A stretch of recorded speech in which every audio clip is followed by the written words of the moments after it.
सहनाववतु सह नौ भुनक्तु सह वीर्यङ्करवावहै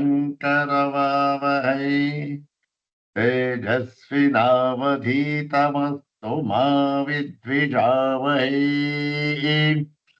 ॐ शान्ति शान्ति शान्तिः।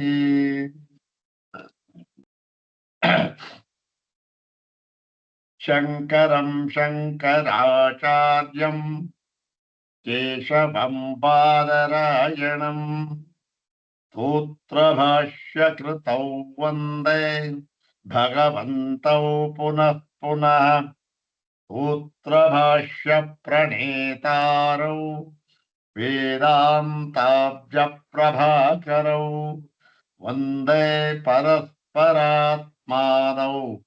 बादरायण शङ्करौ श्रुतिस्मृतिपुराणानाम् आलयं करुणालयं नमामि भगवत्पादं शङ्करं लोकशङ्करम् नमामि भगवत्पादशङ्करं लोकशङ्करम् वन्दे तं सच्चिदानन्दं यतिवर्यं महामतिम् वेदवेदान्तसारज्ञं सद्गुरुं प्रणतोऽस्म्यहम्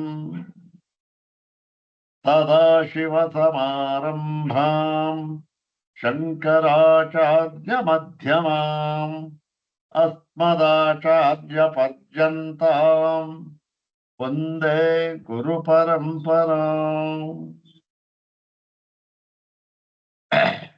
अग्रे उपस्थितेभ्यः भवद्भ्यः सर्वेभ्यो जिज्ञासुभ्यः हार्दान् प्रणामान् समर्पयामि।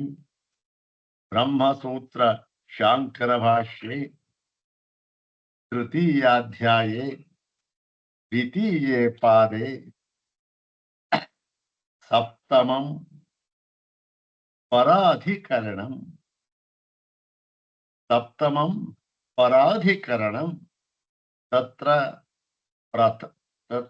तृतीयः क्षम्यतां तत्र तृतीयं सूत्रं तस्मिन् अधिकरणे सप्तसूत्रात्मके तस्मिन् अधिकरणे तृतीयं सूत्रम् इदानीं विचार्यमस्ति। इदानीं विचारयामः। सर्वाग्रे शङ्कर भगवत् पूज्यपादानां प्रशस्तिश्लोकमेकं द्विवारं पठित्वा अनुग्रहं च प्राप्य शिरसा प्रणिपत्य यथाचार्यानुग्रहम् इदानीं विचारयामः। सर्वाग्रे शङ्कर भगवत् पूज्यपादानां प्रशस्तिश्लोकमेकं द्विवारं पठामः। ॐ तं वन्दे शङ्कराचार्यं ज्ञानपूर्णं दयानिधिं वेदान्तभाष्यकर्तारं जगद्वन्द्यं तपोनिधिम्।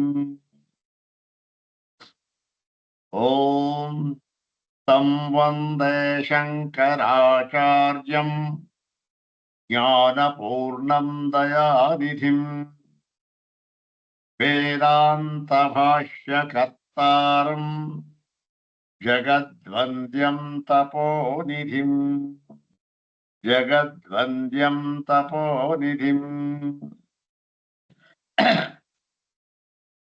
अथ श्रीमच्छङ्कर भगवतः कृतौ शारीरकमीमांसा भाष्ये तृतीये साधनाध्याये द्वितीये पादे सप्तमं सप्तसूत्रात्मकं पराधिकरणम् ಇದಾನೀಂ ತಸ್ಮಿನ್ ಪರಾಧಿಕರಣೆ ಉಪನಿಬದ್ಧಾನಿ ಸರ್ವಾಣಿ ಸಪ್ತಸೂತ್ರಾಣಿ ಏಕವಾರಂ ಪಠಾಮಃ ಅನಂತರಂ ಪ್ರಕೃತಂ ತೃತೀಯಂ ಸ್ತೋತ್ರಂ. ಪ್ರಕೃತಂ ಇತಿ ತಸ್ಮಿನ್ ಅಧಿಕರಣೆ ತೃತೀಯಂ ಸ್ತೋತ್ರಂ ಯಥಾಚಾರ್ಯಾನುಗ್ರಹಂ ವಿಚಾರಯಾಮಃ. ಓಂ परमतत्सेतोन्मानसम्बन्धभेदव्यपदेशेभ्यः ओम सामान्यात्तु ओम बुद्ध्यर्थः पादवत् ओम स्थानविशेषात् प्रकाशादिवत् ओम उपपत्तेश्च ओम तथान्यप्रतिषेधात् ओम अनेन सर्वगतत्वमायाम शब्दादिभ्यः इमानि तानि सर्वाणि सप्तसूत्राणि तस्मिन् पराधिकरणे उपनिबद्धानि आचार्येण बादरायणेन भगवता. इदानीं प्रकृतं तस्मिन् अधिकरणे तृतीयं स्तोत्रम्.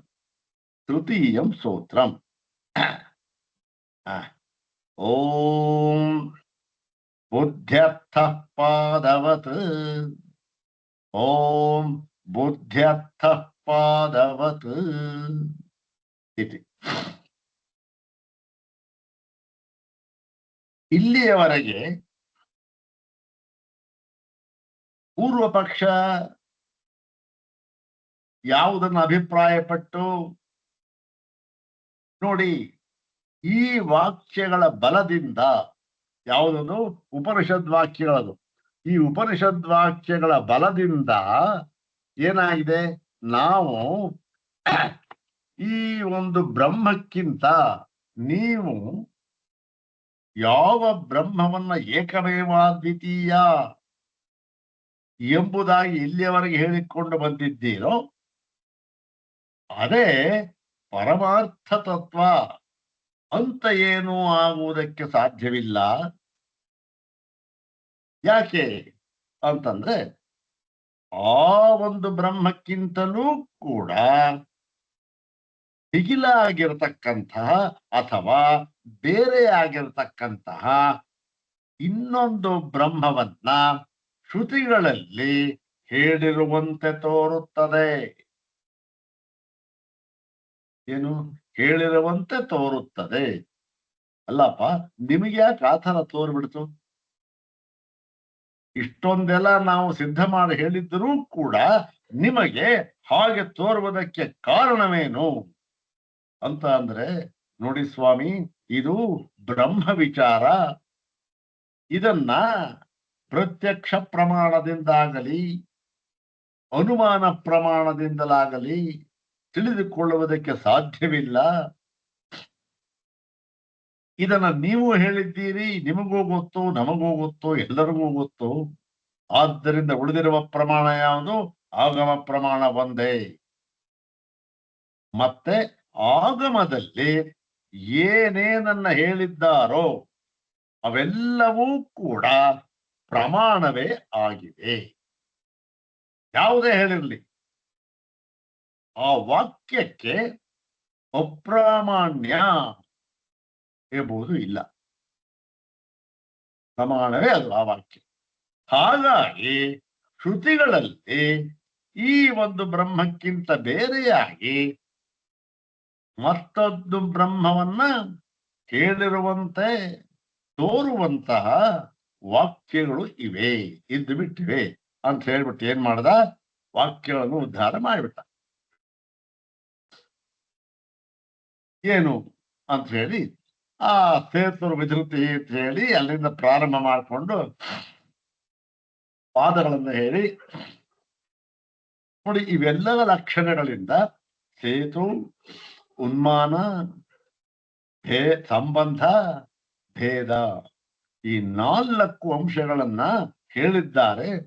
ಈ 4 ಅಂಶಗಳೂ ಕೂಡ ಏನು ಈ ನೀವು ಹೇಳಿದ ಬ್ರಹ್ಮಕ್ಕಿಂತ ಬೇರೆಯಾದ ಇನ್ನೊಂದು ತತ್ವ ಇದೆ ಎಂಬುದನ್ನ ತೋರಿಸುವಂತಿದೆ, ಹೇಳುವಂತಿದೆ. ಈ ನಾಲ್ಕು ಕೂಡ ನಿದರ್ಶನಗಳು. ಏನಪ್ಪಾ ಅಂತ ಹೇಳ್ದ, ಅವೆಲ್ಲ ಹೇಳ್ದ. ಈಗ ಭಗವತ್ಪಾದ ಏನ್ ಮಾಡ್ತಾ ಇದ್ದಾರೆ, ಆಯ್ತಪ್ಪ, ಆದರೆ ನೀನು ಉಪನಿಷತ್ತುಗಳಲ್ಲಿ ಸೇತುನ್ಮಾನ ಸಂಬಂಧ ಭೇದವನ್ನು ಹೇಳಿದ್ದಾರೆ ನಿಜ. ಆದರೆ ಅದನ್ನ ಯಾವ ರೀತಿ ಅರ್ಥ ಮಾಡಿಕೊಳ್ಳಬೇಕೋ ಆ ರೀತಿಯಾಗಿ ನೀನು ಅರ್ಥ ಮಾಡಿಕೊಂಡಿಲ್ಲ. ಸ್ವಾಮಿ, ನಾವು ಸರಿಯಾಗಿ ಇಲ್ಲಪ್ಪ, ಸರಿಯಾಗಿ ಅರ್ಥ ಮಾಡ್ಕೊಂಡಿಲ್ಲ, ನಾವು ಹೇಳ್ತೇವೆ ಅಂತ ಹೇಳ್ಬಿಟ್ಟು ಒಂದೊಂದಾಗಿ ತೆಗೆದುಕೊಳ್ತಾ ಇದ್ದಾರೆ.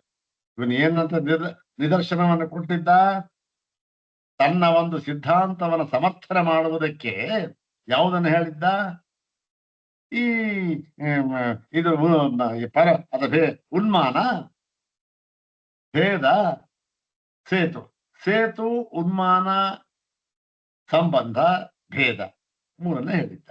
ಅದರಲ್ಲಿ ನೋಡಪ್ಪ, ಸೇತು ಅಂತ ಹೇಳಿದ್ಯಲ್ಲ, ಅದನ್ನು ನೀನು ಈ ಅರ್ಥ ಮಾಡಿದ್ದೆ, ಆ ಅರ್ಥವಲ್ಲ ಅಂತ ಹೇಳಿ ಅದನ್ನು ಹೀಗೆ ಅರ್ಥ ಮಾಡಬೇಕು ಎಂಬುದಾಗಿ ಹೇಳಿ ಏನ್ ಮಾಡಿದ್ರು ಅವಳು, ಆ ಸೇತು ಎಂಬ ಶಬ್ದದಿಂದ ಈ ರೀತಿ ಅರ್ಥವೇನು ಆಗೋದಿಲ್ಲ, ಸೇತು ಎಂಬತಕ್ಕಂಥದ್ದನ್ನ ದಾಟುವುದಕ್ಕೆ ಉಪಯೋಗಿಸ್ತಾರೆ. ಒಬ್ಬ ಯಾವುದಾದರೂ ಒಂದು ವಿಷಯದಲ್ಲಿ ಇದನ್ನ ದಾಟಿದ್ದಾನೆ ಅಂತಂದ್ರೆ ಏನಾಗಿದ್ದಾನೆ, ಅದನ್ನ ಪಡೆದುಕೊಂಡಿದ್ದಾನೆ ಅಂತ ಅರ್ಥ. ಹೋಗ್ತಾನೆ, ಅದನ್ನ ದಾಟಿದ್ದಾನೆ ಅಂತಂದ್ರೆ ಅದರ ಪೂರ್ಣ ಜ್ಞಾನವನ್ನು ಇವನು ಪಡೆದುಕೊಂಡು ಬಿಟ್ಟಿದ್ದಾನೆ ಅಂತ ಹೇಳಿ ವ್ಯಾಕರಣವನ್ನ ತರಣ ಮಾಡಿದ್ದಾನೆ, ಮೀಮಾಂಸಾ ಕ್ಷೇತ್ರವನ್ನು ದಾಟಿ ಬಿಟ್ಟಿದ್ದಾನೆ ಅಂತ ಎಲ್ಲವರು ಜೀರ್ಣಿಸಿಕೊಂಡು ಬಿಟ್ಟಿದ್ದಾರೆ ಅಂತ ಅರ್ಥನಪ್ಪ ಅಂತ ಹೇಳಿದ್ರು. ಆಯ್ತು, ಸೇತು. ಇನ್ನು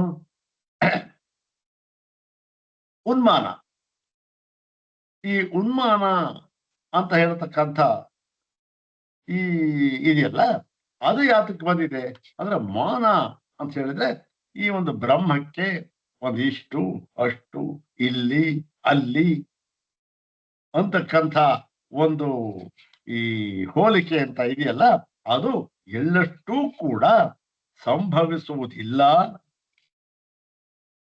ಇದೇ ತಾನೇ ಮಾಡ್ಬೇಕಾ, ಎಲ್ಲಷ್ಟೂ ಕೂಡ ಸಂಭವಿಸುವುದಿಲ್ಲ ಅಂತ ಹೇಳಿ ಅದನ್ನೂ ಕೂಡ ಹೇಳಿತ್ತು. ಹೇಗೆ ಸ್ವಾಮಿ ಸಂಭವಿಸೋದಿಲ್ಲ ಅಂತಂದ್ರೆ ಅದನ್ನ ಈಗ ಹೇಳ್ತಾ ಇದ್ದಾರೆ ಆಚಾರ್ಯ ಶಂಕರ ಪ್ರಕೃತ. ಏನು, ಓಂ ಬುದ್ಧ್ಯರ್ಥ ಪಾದವತ್, ಓಂ ಬುದ್ಧ್ಯರ್ಥ ಪಾದವತ್. ಈ ಒಂದು ಸೂತ್ರದಿಂದ ಉನ್ಮಾನ ಅಂತಕ್ಕಂಥ ಶಬ್ದ ಇದೆಯಲ್ಲ, ಅದನ್ನ ಹೇಗೆ ಅರ್ಥ ಮಾಡಿಕೊಳ್ಳಬೇಕು ಮತ್ತು ಅದರಿಂದ ಬ್ರಹ್ಮಕ್ಕಿಂತ ಮಿಗಿಲಾದ, ಬ್ರಹ್ಮಕ್ಕಿಂತ ಬೇರೆಯಾದ ಇನ್ನೊಂದು ವಸ್ತುವಿದೆ ಎಂಬುದನ್ನ ತಿಳಿಯುವುದಕ್ಕೆ ಬೇಕಾಗಿರತಕ್ಕಂಥ ಯಾವ ಗಮಕವೂ ಕೂಡ ಅಲ್ಲಿ ಇಲ್ಲ. ಒಂದು ಪಕ್ಷ ಇದೆ ಅಂತ ಹೇಳಿದ್ರೆ ಅದು ನಿನ್ನ ಭ್ರಮೆ, ನಿನ್ನ ತಪ್ಪು ಅರ್ಥ ಮಾಡಿಕೊಂಡಿರ್ತೀಯ ಅಷ್ಟೇ. ಮತ್ತೇನ್ ಸ್ವಾಮಿ, ಹೇಗೆ ಅರ್ಥ ಮಾಡ್ಬೇಕು ಅಂದ್ರೆ ಅದನ್ನ ಹೇಳ್ತಾ ಇದ್ದಾರೆ ಇಲ್ಲಿ. ಇದನ್ನ ಓಂ ಬುದ್ಧ್ಯರ್ಥ ಪಾದವತ್, ಇದು ಅನ್ವಯಪ್ಪ ಇದರಲ್ಲಿ ಇದ್ಬಿಟ್ಟಿದೆ. ಅದು ನೋಡ್, ಬುದ್ಧ್ಯರ್ಥ ಪಾದವತ್ ಇತಿ ದ್ವಿಪದಾತ್ಮಕಮಿದಂ ಸೂತ್ರಂ. ಅಂದ್ರೇನು, ಬುದ್ಧ್ಯರ್ಥ, ಬುದ್ಧ್ಯರ್ಥ ಅಂದ್ರೇನು, ಬುದ್ಧಿಗೋಸ್ಕರ. ಬುದ್ಧಿಗೋಸ್ಕರ ಅಂದ್ರೆ ಬುದ್ಧಿ ಅಂದ್ರೇನಿಲ್ಲಿ, ಇಲ್ಲಿ ಬುದ್ಧಿ ಅಂದ್ರೆ ಉಪಾಸನೆ ಅಂತ ಎಂಬತಕ್ಕಂಥ ಅರ್ಥ. ಅದನ್ನ ಇಟ್ಕೊಳ್ಬೇಕು. ಯಾಕೆ, ಅದೇ ಹೊಂದತಕ್ಕಂಥದ್ದಿಲ್ಲಿ ಬ್ರಹ್ಮ ಪ್ರಕರಣದಲ್ಲಿ ನೀನು ಇದರಲ್ಲಿ ಬ್ರಹ್ಮ ಬುದ್ಧಿಯನ್ನ ಮಾಡಬೇಕು ಅಂತ ಹೇಳ್ತಾರೆ. ಹಾಗಂದ್ರೆ ಏನರ್ಥ ಅಂದ್ರೆ,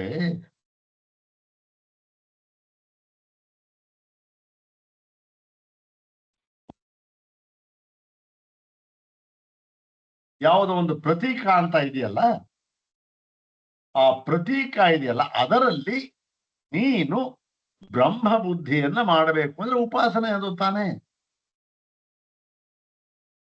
ಆದ್ದರಿಂದ ಏನಾಯ್ತು, ಉಪಾಸನೆಗೋಸ್ಕರ, ಬುದ್ಧ್ಯರ್ಥ ಅಂದ್ರೆ ಉಪಾಸನೆ, ಅದಕ್ಕೋಸ್ಕರ ಅದಕ್ಕೆ ಏನಾಗಿದೆ, ಈ ಒಂದು ಉನ್ಮಾನ ವ್ಯಪದೇಶ ಅಂತಕ್ಕಂಥದ್ದು ಬಂದಿದೆ. ಉನ್ಮಾನ ಅಂತಕ್ಕಂಥದ್ದು ಇದೆಯಲ್ಲ, ಅದಕ್ಕೆ ಅದು ಯಾತಕ್ಕೋಸ್ಕರ ಬಂದಿದೆ ಅಂದ್ರೆ ಉಪಾಸನೆಗೋಸ್ಕರ ಹೇಳಿದ್ದಾರಪ್ಪ ಅದು. ಉಪಾಸನೆ ಯಾಕೆ ಮಾಡ್ಬೇಕು ಸ್ವಾಮಿ? ಅದನ್ನ ಹೇಳ್ತೇವೆ ಈಗ. ಉಪಾಸನೆ ಯಾಕೆ, ಉಪಾಸನೆ ಯಾರಿಗೆ ಅಂತಕ್ಕಂಥದ್ದು ಹೇಳ್ತೇವೆ. ಇದು ಬಂದಿರತಕ್ಕಂಥದ್ದು ಉಪಾಸನಾರ್ಥವಾಗಿ, ಬುದ್ಧ್ಯರ್ಥವಾಗಿ. ಹೇಗೆ ಅಂತಂದ್ರೆ ನೋಡಪ್ಪ, ಶ್ರುತಿಯಲ್ಲಿಯೇ ಇದೆ. ಎಲ್ಲಿ? ಛಾಂದೋಗ್ಯ ಶ್ರುತಿಯಲ್ಲಿ. ಪಾದವತ್, ಪಾದದಂತೆ ಅಂತ. ಪಾದದಂತೆ ಹೇಳಿ, ಯಾವ ಪಾದದಂತೆ, ಎಲ್ಲಿ ಹೇಳಿದ್ದಾರೆ ಅಂದ್ರೆ ಛಾಂದೋಗ್ಯ ಶ್ರುತಿಯಲ್ಲಿ ಹೇಳಿದ್ದಾರೆ. ಅದನ್ನ ಭಾಷ್ಯಕಾರರು ವಿವರಿಸ್ತಾರೆ ಹೀಗೆ. ಬುದ್ಧ್ಯರ್ಥ ಪಾದವತ್ ಅಂದ್ರೆ ಉಪಾಸನಾರ್ಥವಾಗಿ ಈ ಒಂದು ಉನ್ಮಾನ ವ್ಯಪದೇಶ ಅಂತಕ್ಕಂಥ, ವ್ಯಪದೇಶ ಅಂದ್ರೆ ಹೇಳಿರ್ತಕ್ಕಂಥದ್ದು ಉನ್ಮಾನ ಎಂಬುದನ್ನ ಉಪನಿಷತ್ತುಗಳಲ್ಲಿ ಹೇಳಿದ್ದಾರೆ. ಏನಂತ? ಬ್ರಹ್ಮವು, ಬ್ರಹ್ಮಕ್ಕೆ ಉನ್ಮಾನ ಎಂಬುದಾಗಿ ಹೇಳಿದ್ದಾರೆ. ಯಾತಕ್ಕೆ ಹೇಳಿದ್ದಾರೆ ಅಂದ್ರೆ ಉಪಾಸನೆಗೋಸ್ಕರನಪ್ಪ ಅಷ್ಟೇ. ಅದೇನೂ ಕೂಡ ಪರಮಾರ್ಥವಲ್ಲ. ಈ ಪುಸ್ತಕ ಇದೆ ಎದುರುಗಡೆ, ಬ್ರಹ್ಮಸೂತ್ರ ಭಾಷ್ಯ ಇದೆ, ಇದನ್ನ ಶಂಕರ ಭಗವತ್ಪಾದರು ಎಂಬುದಾಗಿ ತಿಳಿಯಬೇಕು ಅಂತ ಹೇಳ್ದ. ಏನಂತ ನಾನು ಅಂದರೆ, ಇದು ಈ ಪುಸ್ತಕ ಇದೆಯಲ್ಲ, ಇದು ಶಂಕರಾಚಾರ್ಯರು ಅಂತ ಹೇಳಿದ್ರೆ, ಪುಸ್ತಕ ಎಂದೂ ಕೂಡ ಶಂಕರಾಚಾರ್ಯರಾಗುವುದಕ್ಕೆ ಸಾಧ್ಯವಿಲ್ಲ. ಪುಸ್ತಕ ಪುಸ್ತಕವೇ, ಆದರೆ ಹೇಳಿದ್ಯಾತಕ್ಕೆ? ಆ ಒಂದು ಭಾವನೆಗೋಸ್ಕರ. ಆ ಒಂದು ಭಾವನೆ ಇಟ್ಕೊಂಡು ಎದುರುಗಡೆ ಶಂಕರ ಭಗವತ್ಪಾದರೆ ಕುಳಿತು ನಮಗೆ ಈ ಒಂದು ಭಾಷ್ಯ ಪಾಠವನ್ನ ಮಾಡ್ತಾ ಇದ್ದಾರೆ, ಅವರೇ ಹೇಳ್ತಾ ಇದ್ದಾರೆ ಅನ್ನೋ ಒಂದು ಭಾವನೆ ಇರ್ಬೇಕು. ಅದಕ್ಕೋಸ್ಕರ ಈ ಪುಸ್ತಕ. ಹಾಗೆ ಅಲ್ಲಿಯೂ ಕೂಡ ಪಾದವತ್, ಪಾದವನ್ನ ಉಪಾಸನೆಗೋಸ್ಕರ ಶ್ರುತಿಗಳಲ್ಲಿ ಹೇಳಿದ್ದಾರೆ ಅಂತ ಹೇಳಿ, ಈ ಒಂದು ದೃಷ್ಟಾಂತ ಇದೆಯಲ್ಲ ಪಾದವತ್ ಅಂತಕ್ಕಂಥದ್ದು, ಅದನ್ನು ಉಪಾಸನೆಗೋಸ್ಕರ ಹೇಳಿರ್ತಕ್ಕಂಥದ್ದು ಅಂತ ಹೇಳಿ. ಇದು ಹೇಗ್ ಗೊತ್ತಾಗುತ್ತೆ ಅಂದ್ರೆ, ಅಲ್ಲಿ ಕೊನೆಯಲ್ಲಿ ಇದು ಭಾಷೆ ಹೇಳ್ತಾರೆ, ಕೊನೆಯಲ್ಲಿ ಇದಕ್ಕೆ ಏನಂತ ಹೇಳ್ತಾರೆ, ಫಲವನ್ನು ಹೇಳ್ತಾರೆ ಅದಕ್ಕೆ. ಹೀಗಂತ ಪಾದವತ್, ಈ ಪಾದ ಉಳ್ಳದ್ದೆಂದು, ಪಾದ ಪರಮವು ಪಾದವು ಅಂತಂದ್ರೆ 4 ಪಾದ, ಅದು ಆಧ್ಯಾತ್ಮಿಕವಾಗಿ ಮತ್ತೆ ಆದಿದೈವಿಕವಾಗಿ ಹೇಗೆ ವಿಂಗಡಿಸಿದ್ದಾರೆ, ಆ ಛಾಂದೋಗ್ಯ ಬರುತ್ತಲ್ಲ, ವಿಂಗಡಿಸಿದ್ದಾರೆ ಅಂತ ಯಾಕೆ ಮಾಡಿದ್ದಾರೆ? ಬ್ರಹ್ಮಕ್ಕೆ ವಿಂಗಡಣೆ ಇಲ್ಲವಲ್ಲ ಅಂತ ಹೇಳಿದ್ರೆ ಅದು ಉಪಾಸನೆಗೋಸ್ಕರ ಅಷ್ಟೇ. ಇದು ಹೇಗೆ ಗೊತ್ತಾಗುತ್ತೆ? ಕೊನೆಯಲ್ಲಿ ಫಲವನ್ನು ಹೇಳಿದ್ದಾರಲ್ಲಪ್ಪ. ಏನಂತ ನೋಡಿ, ಇವನು ಹೀಗೆ ಎಲ್ಲೆಲ್ಲಿಯೂ ಕೂಡ ಪೂಜ್ಯನಾಗಿ ಬಿಡುತ್ತಾನೆ, ದೊಡ್ಡವನಾಗಿ ಬಿಡುತ್ತಾನೆ, ಇವನು ಎಲ್ಲ ಕಡೆಯಲ್ಲಿಯೂ ಕೂಡ ಆದರಣೀಯನಾಗಿ ಬಿಡುತ್ತಾನೆ ಅಂತ ಹೇಳಿದ್ದಾರೆ. ಇದು ಎಲ್ಲರಿಗಿಂತ ಇವನು ದೊಡ್ಡವನಾಗುತ್ತಾನೆ, ಆದರಣೀಯನಾಗುತ್ತಾನೆ, ಇವೆಲ್ಲವೂ ಕೂಡ ಬ್ರಹ್ಮಜ್ಞಾನದ ಫಲವ ಅಲ್ಲ. ಉಪಾಸನೆ, ಯಾವುದೋನು ಉಪಾಸನೆ ಮಾಡಿದ್ದ, ಅದರ ಫಲ ಅಷ್ಟೆ. ಹಾಗೆ ಉಪಾಸನಾ ಅರ್ಥವಾಗಿ ಇದನ್ನು ಹೇಳಿದ್ದಾರೆ. ಉನ್ಮಾನ, ನೀನು ಅದನ್ನು ಇಟ್ಟುಕೊಂಡು ಓಹೋ ಇಲ್ಲ ಇಲ್ಲ ನೋಡಿ, ಅದಕ್ಕಿಂತ ಬೇರೆಯದಾದ ಇನ್ನೊಂದು, ಬ್ರಹ್ಮಕ್ಕಿಂತ ಬೇರೆಯದಾದ ಇನ್ನೊಂದು ವಸ್ತು ಇದೆ ಅಂತ ನೀನು ಹೇಳಿಬಿಟ್ರಿ ಹೇಗೆ ಅಂತ ಹೇಳಿ ಅದನ್ನ ಹೇಳ್ತಾರೆ. ಇದು ನೋಡಿ, ಭಾಷ್ಯ ನೋಡೋಣ. 309 ಭಾಷೆ. ಯದಪ್ಯುಕ್ತಂ ಉನ್ಮಾನವ್ಯಪದೇಶಾತ್ ಅಸ್ತಿ ಪರಂ ಇತಿ. ಪರಂ ಅಂತ ಹೇಳಿದ್ರು ಬ್ರಹ್ಮಣ ಪರಂ ಅಂತಂತ, ಪರಂ ತತ್ವಂ ಅಂತ. ಯದಪ್ಯುಕ್ತಂ ನೋಡಪ್ಪ, ನೀನು ಹೇಳಿದ್ಯಲ್ಲ ಏನು, ಉನ್ಮಾನ ವ್ಯಪದೇಶಾತ್, ನೋಡಿ ಉನ್ಮಾನ ಎಂಬುದಾಗಿ ಬ್ರಹ್ಮಕ್ಕೆ ಹೇಳಿದ್ದಾರೆ. ಆದ್ದರಿಂದ ಏನಾಗಿದೆ, ಅಸ್ತಿ ಪರಂ, ಅಸ್ಮಾತ್ ಪರಂ ಅಂದ್ರೇನು, ಬ್ರಹ್ಮಣ ಪರಂ, ಬ್ರಹ್ಮಕ್ಕಿಂತ ಬೇರೆಯಾದ ಇನ್ನೊಂದು ವಸ್ತು ಇದೆ ಅಂತ ಆ ಉನ್ಮಾನ ವ್ಯಪದೇಶವನ್ನು ಹೇಳಿದ್ದಾರೆ ಎಂಬುದನ್ನು ಇಟ್ಕೊಂಡು ನೀನು ಹೇಳಿದ್ಯಲ್ಲಪ್ಪ, ಅದನ್ನ ಈಗ ನಾವು ಹೇಳ್ತೇವೆ ನೋಡು. ಉನ್ಮಾನ ವ್ಯಪದೇಶೋಪಿ ನ ಬ್ರಹ್ಮ ವ್ಯತಿರಿಕ್ತ ವಸ್ತ್ವಸ್ತಿತ್ವ ಪ್ರತಿಪತ್ಯರ್ಥ, ವಸ್ತ್ವಸ್ತಿತ್ವ ಪ್ರತಿಪತ್ಯರ್ಥ, ವಸ್ತು ಅಸ್ತಿತ್ವ ಪ್ರತಿಪತ್ಯರ್ಥ. ಅಲ್ಲಪ್ಪ, ಆ ಉನ್ಮಾನ ವ್ಯಪದೇಶ, ಉನ್ಮಾನ ಅಂತಕ್ಕಂಥ ಶಬ್ದವನ್ನು ಉನ್ಮಾನ ಎಂಬತಕ್ಕಂಥ ಶಬ್ದವನ್ನು ಹೇಳಿದ್ದಾರೆ, ಬಳಸಿದ್ದಾರೆ. ಅದರಿಂದ ಯಾತಕ್ಕೆ ಬಳಸಿದ್ದಾರೆ ಗೊತ್ತೇನು, ಅದು ಬ್ರಹ್ಮಕ್ಕಿಂತ ಬೇರೆಯಾದ ಇನ್ನೊಂದು ವಸ್ತು ಇದೆ ಎಂದು ಹೇಳುವುದಕ್ಕಲ್ಲ. ನೀನು ಹೇಳಿದ ಹಾಗೆ ಬ್ರಹ್ಮಕ್ಕಿಂತ ಭಿನ್ನವಾಗಿ ಇನ್ನೊಂದು ತತ್ವ ಇದೆ ಅಂತ ಹೇಳುವುದಕ್ಕಾಗಿ ಅಲ್ಲ. ಮತ್ತೆ ಕಿಮರ್ಥಸ್ತರಿ, ಮತ್ತೆ ಯಾತಕ್ ಸ್ವಾಮಿ, ಸ್ಪಷ್ಟವಾಗಿ ಗೊತ್ತಾಗ್ತಾ ಇದೆಯಲ್ಲ ಅಂತಂದ್ರೆ ಅದಕ್ಕೆ ಹೇಳ್ತಾರೆ ನೋಡಿ, ಕಿಮರ್ಥಸ್ತರಿ, ಹಾಗಾದ್ರೆ ಯಾವ ಒಂದು ಅರ್ಥದಿಂದ ಹೇಳಿದ್ದಾರೆ ಅದನ್ನ ಅಂದ್ರೆ, ಬುದ್ಧ್ಯರ್ಥ ಅಂದ್ರೆ ಬುದ್ಧ್ಯರ್ಥದಿಂದ ಹೇಳಿದ್ದಾರೆ. ಏನಾಗಲ್ಲ ಬುದ್ಧ್ಯರ್ಥ ಅಂದ್ರೆ, ಬುದ್ಧ್ಯರ್ಥ ಸೂತ್ರವಾಕ್ಯ ಅದು. ಆ ಸೂತ್ರವಾಕ್ಯಕ್ಕೆ ಆ ಅರ್ಥವನ್ನು ಮಾಡ್ತಾ ಇದ್ದಾರೆ, ಉಪಾಸನಾರ್ಥ ಇತಿ ಯಾವತ್. ಬುದ್ಧ್ಯರ್ಥ ಅಂತಂದ್ರೆ ಉಪಾಸನಾರ್ಥ, ಉಪಾಸನಾರ್ಥವಾಗಿ ಹೇಳಿದ್ದಾರೆ ಎಂಬುದಾಗಿ ಅದು ಅಂತ ಹೇಳ್ಬಿಟ್ಟು ಇದು ಇಲ್ಲಿ ಆ ಉದಾಹರಣೆಯನ್ನು ಕೊಡ್ತಾ ಇದ್ದಾರೆ. ಚತುಷ್ಪಾದ ಅಷ್ಟಾಶಫಂ ಷೋಡಶ ಕಲಂ, ಚತುಷ್ಪಾದ ಅಷ್ಟಾದಶ ಅಷ್ಟಾಶಫಂ ಅಂದ್ರೆ 4 ಪಾದ ಇದೆ, ಮತ್ತೆ ಈ ಒಂದು 8 ಗೊರಸುಗಳಿವೆ, ಮತ್ತೆ 16 ಕಲೆಯುಳ್ಳದ್ದಾಗಿದೆ ಅಂತ ಹೇಳ್ಬಿಟ್ಟು ಇದ್ಯಾವುದಕ್ಕೂ ಇತ್ಯೇವಂ ರೂಪ ಬುದ್ಧಿ ಅಂದ್ರೆ ಈ ಒಂದು ಬ್ರಹ್ಮಕ್ಕೆ ಇವನ್ನೆಲ್ಲವನ್ನೂ ಕೂಡ ಚತುಷ್ಪಾತು ಅಷ್ಟಾಶಫ ಷೋಡಶಕ್ಕೆಲ್ಲ ಅಂತ ಹೇಳಿದ್ದಾರಲ್ಲ. ಯಾಕೆ ಹೇಳಿದ್ದಾರೆ ಗೊತ್ತೇನಪ್ಪ, ಕಥನ್ನು ನಾಮ ಅಂದ್ರೆ ಹೇಗಾದರೂ ಮಾಡಿ ಯಾವುದೋ ಒಂದು ಪ್ರಕಾರದಿಂದ ಏನಕೇನ ಪ್ರಕಾರೇಣ ಬ್ರಹ್ಮಜಾನೀಯಾತ್, ಯಾವುದಾದ್ರೂ ಒಂದು ವಿಧಾನ, ಅದು ಯಾವುದಾದ್ರೂ ಸರಿ, ಹೇಗಾದ್ರೂ ಒಂದೇ, ಅದೇನು ಬ್ರಹ್ಮವನ್ನ ತಿಳಿಸಿಕೊಡಬೇಕು ಅಷ್ಟೇ, ಹೇಗಾದ್ರೂ. ಅದಕ್ಕೋಸ್ಕರ ಕಥಂ ನಾಮ ಬ್ರಹ್ಮಣಿ ಸ್ಥಿರ ಸ್ಯಾತ್, ಯಾವುದು ಬುದ್ಧಿ, ನಮ್ಮ ಬುದ್ಧಿಯು ಯಾವತ್ತಿಗೂ ಕೂಡ ಹೇಗಾದರೂ ಮಾಡಿ ನಮ್ಮ ಬುದ್ಧಿಯನ್ನ ಬ್ರಹ್ಮದಲ್ಲಿಯೇ ನೆಲೆ ನಿಲ್ಲಿಸಬೇಕೆಂಬ ಕಾರುಣ್ಯದಿಂದ, ಅಷ್ಟೊಂದು ಕಾರುಣ್ಯ, ಹೇಗಾದ್ರೂ ಮಾಡ್ಬೇಕಪ್ಪ, ಇಷ್ಟೊಂದು ಕಷ್ಟ ಪಡ್ತಾ ಇದ್ದಾನೆ ಇವನು, ಈ ಜೀವಿ ಸಂಸಾರಿ ಬಿದ್ದು ತೊಳೆದಾಡ್ತಾ ಇದ್ದಾನೆ, ಹೇಗ ಯಾವ ಮಾರ್ಗ ಆದ್ರೂ ಪರವಾಗಿಲ್ಲ, ಇವನನ್ನ ಈ ಒಂದು ಪರಮಾತ್ಮನಲ್ಲಿ ಇವನ ಬುದ್ಧಿಯನ್ನ ನೆಲೆ ನಿಲ್ಲಿಸಬೇಕು, ಅದಕ್ಕಿಂತ ಈಚೆ ಬರಹ ಮಾಡಬೇಕು ಎನ್ನುವ ಒಂದು ಕಾರುಣ್ಯದಿಂದ ಏನ್ ಹೇಳಿದ್ದಾರೆ, ಸ್ಥಿರ ಸ್ಯಾತ್ ನೆಲೆಗೊಳಿಸಬೇಕು ಇದು ವಿಕಾರದ್ವಾರೇಣ.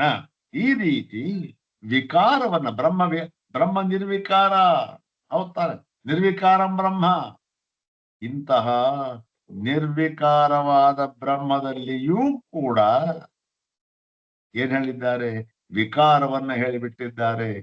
ಅಯ್ಯಯ್ಯೋ ಎಲ್ಲಾದ್ರೂ ಉಂಟಾ ಸ್ವಾಮಿ, ಎಂಥ ಅಪಚಾರ, ಇಲ್ಲಪ್ಪ ಅಪಚಾರ ಆದ್ರೂ ಪರವಾಗಿಲ್ಲ, ಹೇಗಾದ್ರೂ ಮಾಡಿ ನಿನ್ನ ಬುದ್ಧಿ ಈ ಒಂದು ಬ್ರಹ್ಮದಲ್ಲಿ ನೆಲೆಗೊಳ್ಳಲಿ ಎನ್ನುವ ಉದ್ದೇಶದಿಂದ ಹೇಳ್ತಾ ಇದ್ದೇವೆ, ಅಪಚಾರವಾದರೂ ಪರವಾಗಿಲ್ಲ ಎನ್ನುವ ಅತಿಶಯವಾದ ಕಾರುಣ್ಯದಿಂದ ಈ ಒಂದು ಆ ಪದವನ್ನ ಏನು ಉನ್ಮಾನ ಅಂತಕ್ಕಂಥದ್ದನ್ನ ಆ ವಿಕಾರ ಉನ್ಮಾನ ಇಲ್ಲ ಅದಕ್ಕೆ, ಆದರೂ ಕೂಡ ಅಪಚಾರವಾದರೂ ಪರವಾಗಿಲ್ಲ, ಹೇಗಾದರೂ ತಿಳಿಸಿಕೊಡಲೇಬೇಕು, ಬ್ರಹ್ಮದಲ್ಲಿ ಬುದ್ಧಿಯನ್ನ ನೆಲೆಗೊಳಿಸಲೇಬೇಕು ಎಂಬ ಒಂದು ಕಾರುಣ್ಯದಿಂದ ಹೇಳ್ತಾ ಇರ್ತಕ್ಕಂಥ ಮಾತಪ್ಪ ಅದು.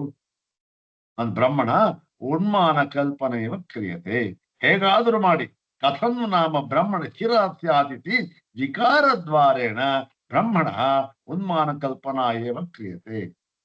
ಹೀಗೆ ವಿಕಾರವನ್ನ ಹೇಳಿ ಬ್ರಹ್ಮಕ್ಕೆ, ಅದರಿಂದ ಏನ್ ವಿಕಾರ ಇಲ್ಲಿ ಪ್ರಕೃತ ಉನ್ಮಾನ ಅಂತಕ್ಕಂಥ ವಿಕಾರ, ಅದನ್ನ ಹೇಳಿ ಯಾತಕ್ಕೆ ಹೇಗಾದರೂ ಮಾಡಿ ಇವರ ಬುದ್ಧಿಯು ಆ ಬ್ರಹ್ಮದಲ್ಲಿ ನೆಲೆಗೊಳ್ಳಲಿ, ಇವನು ಸಂಸಾರದಿಂದ ಮುಕ್ತನಾಗಲಿ ಎನ್ನುವ ಉದ್ದೇಶದಿಂದ ಶ್ರುತಿ ಮಾತೆ ಅತ್ಯಂತ ಕಾರುಣ್ಯದಿಂದ ಇದನ್ನ ಯಾವ ವಿಕಾರವೂ ಇಲ್ಲದ ನಿರ್ವಿಕಾರವಾದ ಪರಬ್ರಹ್ಮದಲ್ಲಿ ವಿಕಾರ, ಆ ಶಬ್ದ ಪ್ರಯೋಗನೇ ಅಪಚಾರ, ಹಾಗಿದ್ದರೂ ಕೂಡ ವಿಕಾರವನ್ನ ಹೇಳಿ ಅದಕ್ಕೆ ನಮ್ಮನ್ನ ಉದ್ಧಾರ ಮಾಡ್ತಾ ಇದೆ ಶ್ರುತಿ.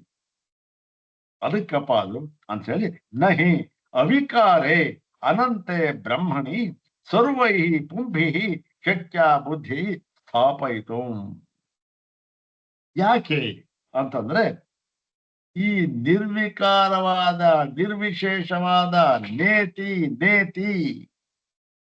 ಎಂಬ ಶಬ್ದದಿಂದ ಮಾತ್ರ ತಿಳಿದು ಬರತಕ್ಕಂತಹ ಈ ಒಂದು ಬ್ರಹ್ಮವನ್ನ, ಅನಂತವಾಗಿರತಕ್ಕಂತಹ ಬ್ರಹ್ಮ ಇದೆಯಲ್ಲ, ಇಂತಹ ಬ್ರಹ್ಮದಲ್ಲಿ ಬುದ್ಧಿಯನ್ನ ನೆಲೆ ನಿಲ್ಲಿಸಲು ಸರ್ವೈಹಿ ಪುಂಭಿ ನ ಶಕ್ಯ,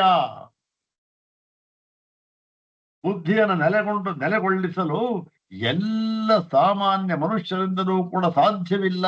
ಪುಂಭಿ ಅಂತಕ್ಕಂಥದ್ರಲ್ಲಿ ಮನುಷ್ಯರು ಅಂತ ಅರ್ಥ, ಹೆಂಗಸರು ಗಂಡಸರು ಅವರು ಇವರು ಅಂತ ಅಲ್ಲ, ಎಲ್ಲರೂ ಕೂಡ ಸರ್ವಹಿ ಪುಂಭಿ. ಇದು ಈ ಪುಮಾಂಸೌ ಪುಮಾಂಸಃ ಪುಮಾಂಸಂ ಪುಮಾಂಸೌ ಪುಂಸಃ ಪುಂಸ ಪುಂಭ್ಯಾಂ ಪುಂಭಿ ಪುಂಸೆ ಪುಂಭ್ಯಾಂ ಪುಂಭ್ಯ ಪುಂಸ ಇದು ಪುಂಭಿ ಅಂದ್ರೆ ಎಲ್ಲ ಮನುಷ್ಯರಿಂದಲೂ ಕೂಡ ಸಾಧ್ಯವಿಲ್ಲ. ಯಾತಕ್ಕೆ ಅಂತಂದ್ರೆ ಮನುಷ್ಯರಲ್ಲಿ ಒಂದು ಗ್ರೇಡೇಷನ್ ಅಂತಕ್ಕಂಥದ್ದು ಇದೆ, ಅವರ ಬುದ್ಧಿ ಮಟ್ಟದಲ್ಲಿ ಗ್ರೇಡೇಷನ್ ಅಂದ್ರೆ ಏನು, ಒಬ್ಬನ ಸಮಾನವಾಗಿಲ್ಲ ಬರೆದು, ಒಬ್ಬ ಹೆಚ್ಚು ಕಮ್ಮಿ ಇರುತ್ತೆ. ಏನು ಮಂದ ಮಧ್ಯಮ ಉತ್ತಮ ಬುದ್ಧಿತ್ವ. ಯಾಕೆ ಮನುಷ್ಯರಲ್ಲಿ ಎಲ್ಲರಲ್ಲೂ ಕೂಡ ಒಂದೇ ಮಟ್ಟದ ಬುದ್ಧಿ ಇರುವುದಿಲ್ಲ. ಕೆಲವರಿಗೆ ಮಂದ, ಕೆಲವರಿಗೆ ಮಧ್ಯಮ, ಕೆಲವರಿಗೆ ಉತ್ತಮವಾದ ಬುದ್ಧಿ ಇರುತ್ತವೆ. ಆದ್ದರಿಂದ ಏನ್ ಹೇಳಿದ್ದಾರೆ, ಅವರಿಗೋಸ್ಕರವಾಗಿ ಯಾರು ಮಂದ ಮಧ್ಯಮ ಬುದ್ಧಿಯುಳ್ಳವರೋ ಅವರಿಗೋಸ್ಕರವಾಗಿ ಅವರೂ ಕೂಡ ಉದ್ಧಾರವಾಗಲಿ ಎಂಬ ದೃಷ್ಟಿಯಿಂದ ನಿರ್ವಿಕಾರವಾದ ಪರಬ್ರಹ್ಮದಲ್ಲಿ ವಿಕಾರವನ್ನ ಹೇಳಿ ಅದನ್ನ ಉನ್ಮಾನ ಅಂತ ಹೇಳಿದ್ದಾರೆ. ಅದರಲ್ಲೇ ಬುದ್ಧಿಯು ನೆಲೆಗೊಳ್ಳಲಿ ಎಂಬ ಉದ್ದೇಶದಿಂದ ನೆಲೆಗೊಳ್ಳುತ್ತೆ. ಅದು ಉಪಾಸನೆ ಆದ್ಮೇಲೆ ಕೊನೆಗೆ ಏನಾಗುತ್ತೆ, ಅಲ್ಲಿ ಯಾವುದೋ ಲೋಕ ಸಿಕ್ಕುತ್ತೆ, ಅಲ್ಲಿ ಅವನಿಗೆ ಜ್ಞಾನವಾಗುತ್ತೆ, ಪರಮಾರ್ಥ ಜ್ಞಾನ, ಅಲ್ಲಿಂದ ಮುಕ್ತನಾಗಿ ಬಿಡ್ತಾನೆ ಶಾಶ್ವತವಾಗಿ. ಹೀಗೆ ಹೇಳಿ ಏನಪ್ಪ ನಿರ್ವಿಕಾರ ಪಾದವತ್. ನೋಡಿ, ಇದನ್ನ ನಾವು ಹೇಳ್ತಾ ಇಲ್ಲ, ಶ್ರುತಿಯೇ ಹೇಳ್ತಾ ಇದೆ. ಈ ವಿಧಾನವನ್ನ ಶ್ರುತಿಯೇ ಅನುಸರಿಸಿ ಹೇಳುತ್ತಿದೆ, ಶ್ರುತಿನೇ ಅನುಸರಿಸಿ ಹೇಳ್ತಾ ಇದೆ. ಇದನ್ನ ಯಥಾ ಪಾದವತ್, ಪಾದದಂತೆ. ಇದೇನು ಇದು ಸೂತ್ರ ವಾಕ್ಯ. ಬುದ್ಧ್ಯರ್ಥ ಪಾದವತ್, ಬುದ್ಧ್ಯರ್ಥ ಅಂತ ಅನ್ನೋದನ್ನ ಹೇಳಾಯ್ತು. ಇವಾಗ ಪಾದವತ್ ಎನ್ನುವುದನ್ನ ಹೇಳಬೇಕು. ಪಾದವತ್ ಏನಂತ, ಯಥಾ ಮನ ಆಕಾಶಯೋ ಅಧ್ಯಾತ್ಮಂ ಅಧಿದೈವತಂಚ ಬ್ರಹ್ಮ ಪ್ರತೀಕಯೋ ಆಮ್ನಾತಯೋ. ಇದು ಛಾಂದೋಗ್ಯದ ಬರ್ತಕ್ಕಂಥ ಈ ಉಪಾಸನಾ ಪ್ರಕರಣದಲ್ಲಿ ಯಾವುದು, ಯಥಾ ಮನ ಆಕಾಶಯೋ, ಬ್ರಹ್ಮವನ್ನ ಆಧ್ಯಾತ್ಮಿಕವಾಗಿ ಮನಸ್ಸು ಎಂಬುದಾಗಿ ತಿಳಿಯಬೇಕು. ಇಲ್ಲಿ ಆಧ್ಯಾತ್ಮಿಕವಾಗಿ ಮತ್ತೆ ಆದಿದೈವಿಕವಾಗಿ ಆಕಾಶ ಅಂತ ತಿಳಿಯಬೇಕು. ಆಧ್ಯಾತ್ಮಿಕವಾಗಿ ನನ್ನೊಳಗಡೆ ಮನಸ್ಸು, ಆದಿದೈವಿಕವಾಗಿ ಆಕಾಶ, ಹೀಗೆ ತಿಳಿಯಬೇಕು ಅಂತ ಹೇಳಿ ಅಧ್ಯಾತ್ಮವಾಗಿ ಮತ್ತೆ ಅಧಿದೇವವಾಗಿ ಯಾತಕ್ಕೆ ಹೇಳಿದ್ರು ಅಂದ್ರೆ ಬ್ರಹ್ಮ ಪ್ರತೀಕಯೋಹೋ, ಬ್ರಹ್ಮ ಪ್ರತೀಕ ಅದು. ಬ್ರಹ್ಮಕ್ಕೆ ಪ್ರತೀಕ ಯಾವುದು? ಆಧ್ಯಾತ್ಮಿಕವಾಗಿ ಮನಸ್ಸು, ಆದಿದೈವಿಕವಾಗಿ ಆಕಾಶ ಅಂತ ಹೇಳಿ ಅದಕ್ಕೆ ಮತ್ತೆ 4 ಹೇಳಿ ಚತ್ವಾರೋ ಪಾದ ವಾಗಾದಯ. ಈ ಮನಸ್ಸಿದೆಯಲ್ಲ, ಆ ಮನಸ್ಸಿಗೆ ಸಂಬಂಧಪಟ್ಟಂತೆ ವಾಗಾದಿಗಳು 3, ಮತ್ತೆ ಈ ಪಾದ, ಆ ಪಾದ 3 ಪಾದ ಕಲ್ಪನೆ ಮಾಡಿ, ಮತ್ತೆ ಇಲ್ಲಿ ಈ ಆಕಾಶಕ್ಕೆ ಸಂಬಂಧಪಟ್ಟಂತೆ ಆಕಾಶಕ್ಕೆ ಸಂಬಂಧಪಟ್ಟಂತೆ ಅಗ್ನ್ಯಾದಯ, ಅಗ್ನಿಯೇ ಮುಂತಾದವುಗಳು. ಇದನ್ನ ಆಧ್ಯಾನಾಯ ಅಂತಂದ್ರೇನು? ಉಪಾಸನಾರ್ಥಂ, ಉಪಾಸನಾಯ.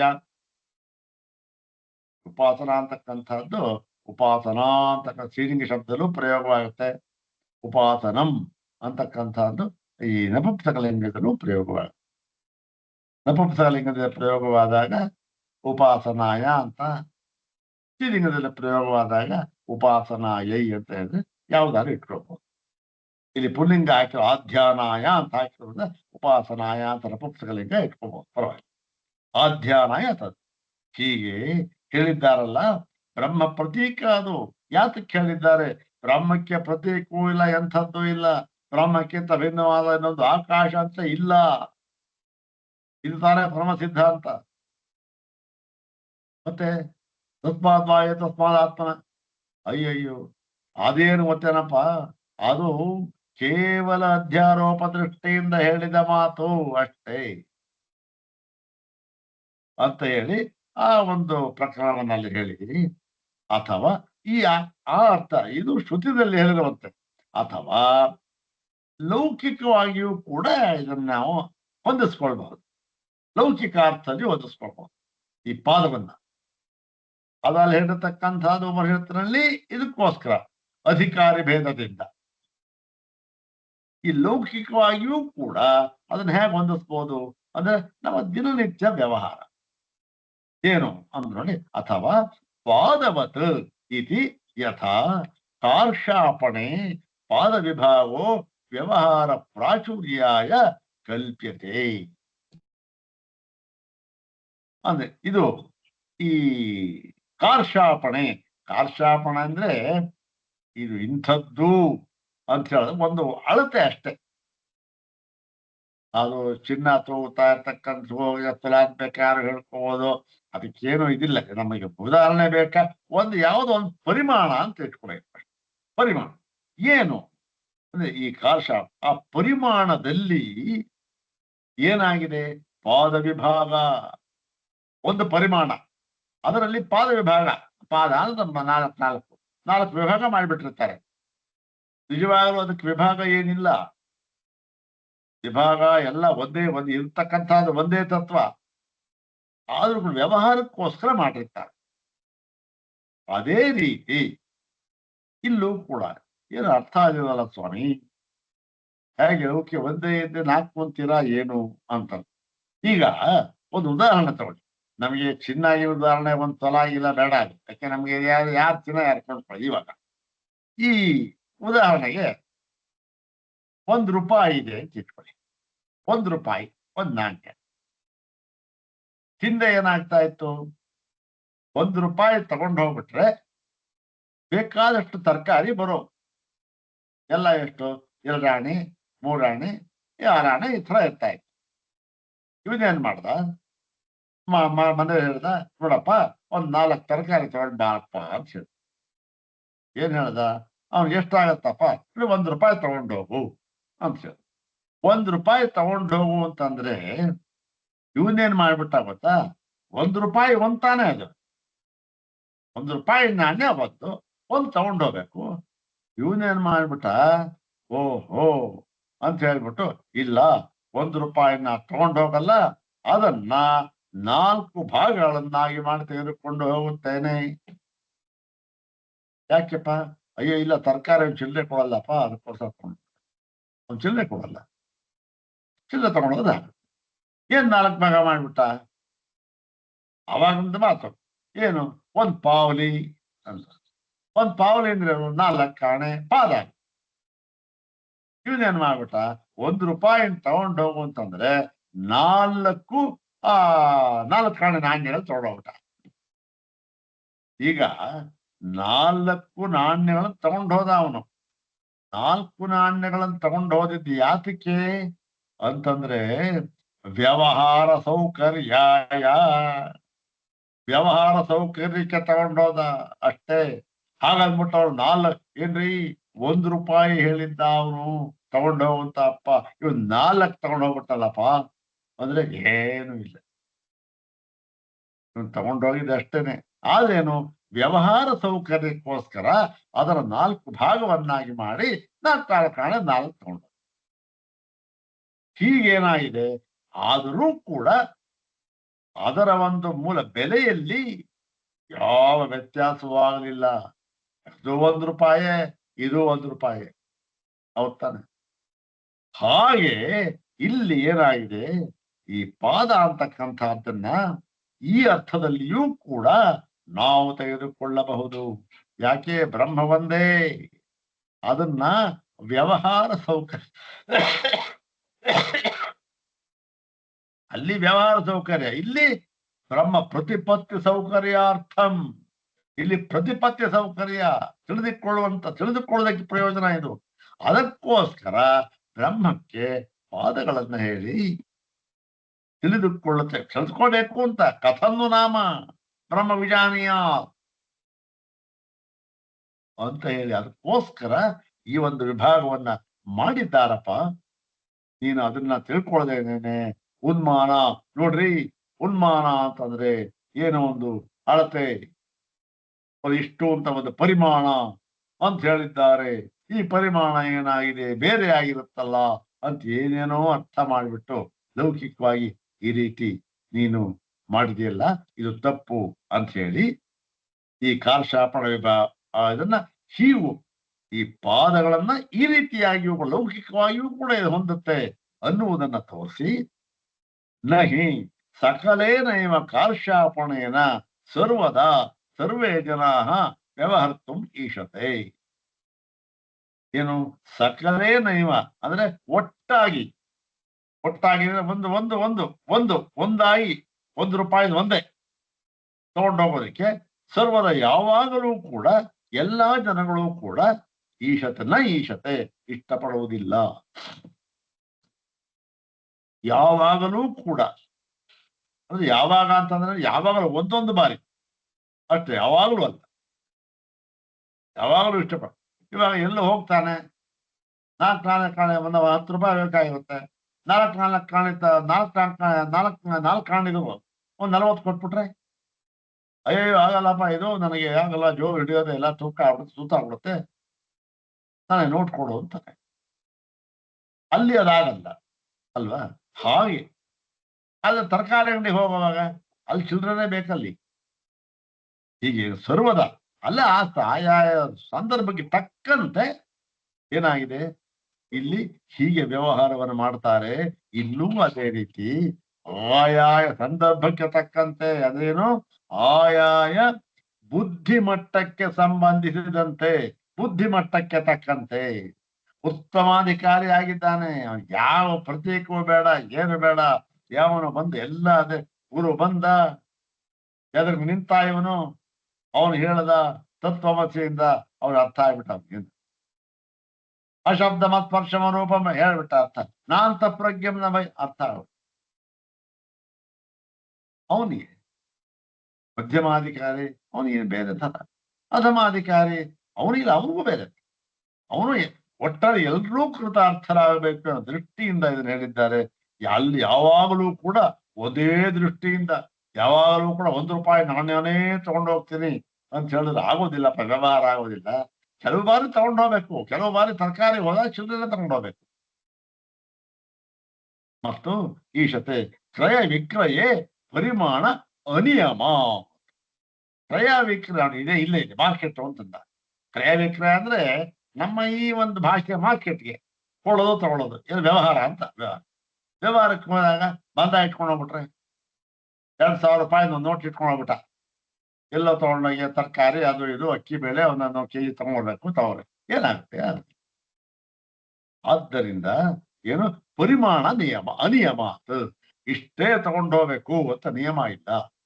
ಇಷ್ಟೇ ತಗೊಳ್ಬೇಕು ಅಂದ್ರೆ ಚಿಲ್ಡ್ರನೆ ತಗೊಂಡೋಗ್ಬೇಕು ಅಂತ ನಿಯಮಾನೂ ಇಲ್ಲ, ಅಥವಾ ಬಂದಾನೆ ತಗೊಂಡೋಗ್ಬೇಕು ಅಂತ ನಿಯಮಾನೂ ಇಲ್ಲ. ಎಲ್ಲಿ? ಈ ಕ್ರಯ ವಿಕ್ರಯ ವ್ಯವಹಾರ ಸ್ಥಿತಿಯಲ್ಲಿ. ಇಲ್ಲಿಯೂ ಹಾಗೆ ವ್ಯವಹಾರ ಸ್ಥಿತಿಯಲ್ಲಿ ಅಂತಂದ್ರೆ ಈ ಒಂದು ಬುದ್ಧಿಮಟ್ಟದ ಸ್ಥಿತಿಯಲ್ಲಿ ಪರಿಮಾಣ ಅನಿಯಮ ಅಲ್ಲಿ. ಇಲ್ಲೂ ಅಷ್ಟೇ ಪರಿಮಾಣ. ಬ್ರಹ್ಮಕ್ಕೆ ಓಹೋ ಯಾವ ಪರಿಮಾಣವನ್ನು ಹೇಳಬಾರದು ಅಂತ ಬ್ರಹ್ಮನಿಗೆ ಪರಿಮಾಣಕ್ಕೆ ಅಪರಿಮಾಣ, ಅಪರಿಮಾಣ ಬ್ರಹ್ಮ. ಆದರೂ ನಿಯಮ ಏನಿಲ್ಲಪ್ಪ, ನಿನ್ ಬುದ್ಧಿ ಗೊತ್ತಾದಿಲ್ಲ, ಅದೇನ್ ಮಾಡೋದು? ಪರಿಮಾಣ ಹೇಳಲೇಬೇಕು, ಅದರಿಂದ ಅದರ ಮೂಲಕ ಅರ್ಥ ಮಾಡಿಸ್ಬೇಕು. ಹಾಗಾಗಿ ಇಲ್ಲಿ ಕ್ರಯ ವಿಕ್ರಯೇ ಪರಿಮಾಣ ಅನಿಯಮಾತ್. ಈ ವ್ಯವಹಾರದಲ್ಲಿ ಹೀಗೆ ಎಂಬುದಾಗಿ ಯಾವ ನಿಯಮವೂ ಇಲ್ಲ. ಆದರೆ ತಿಳ್ಕೋ, ಏನು?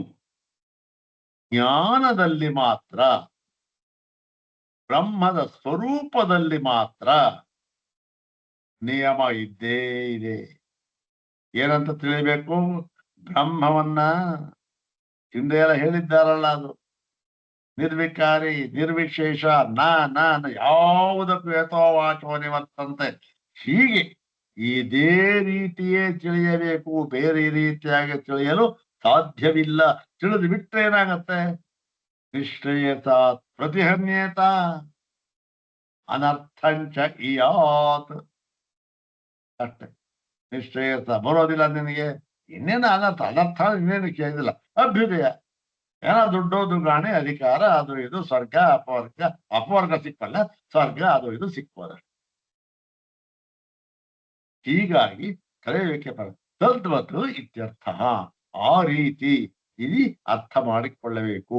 ಬುದ್ಧ್ಯರ್ಥ ಪಾದವತ್ ಅಂತ ಹೇಳಿ ಈ ಉನ್ಮಾನ ಶಬ್ದ ಆಯ್ತು. ಉನ್ಮಾನ ಶಬ್ದದಿಂದಲೂ ಕೂಡ ಏನಾಗಿದೆ? ಈ ಒಂದು ಪರಮಾತ್ಮನಲ್ಲಿ ಇದಕ್ಕಿಂತ ಭಿನ್ನವಾಗಿ ಇನ್ನೊಂದು ತತ್ವ ಇದೆ ಎಂಬುದಾಗಿ ತಿಳಿಯುವುದಕ್ಕೆ ಈ ಉನ್ಮಾನ ಶಬ್ದ ಪ್ರಯೋಗದಿಂದಲೂ ಕೂಡ ಆಗುವುದಿಲ್ಲ. ಪ್ರಯೋಗ ಇದೆ, ಹಾಗಿದ್ದು ಮಾತ್ರ ನಾವು ತಿಳಿಬಾ ಅಂತ ಹೇಳಿ ಸಿದ್ಧ ಮಾಡೋದು. ಇನ್ನು ಉಳಿದಿದ್ಯಾವುದು? ಸೇತು ಉನ್ಮಾನ ಇದೆ, ಮುಂದಿದ್ದು ಯಾವುದು? ಸಂಬಂಧ ಭೇದ. ಈ ಸಂಬಂಧ ಭೇದ ಹೇಳಿದ್ದಲ್ಲ, ಅದರಿಂದ ಗೊತ್ತಾಗತ್ತ? ಇಲ್ಲಪ್ಪ, ಅದನ್ನ ನಾವು ಹೇಳ್ತೇವೆ ಈಗ ಅಂತ ಹೇಳ್ಬಿಟ್ಟು ಅದನ್ನ ಮುಂದಿನ ಭಾಗದಲ್ಲಿ ಹೇಳ್ತಾರೆ.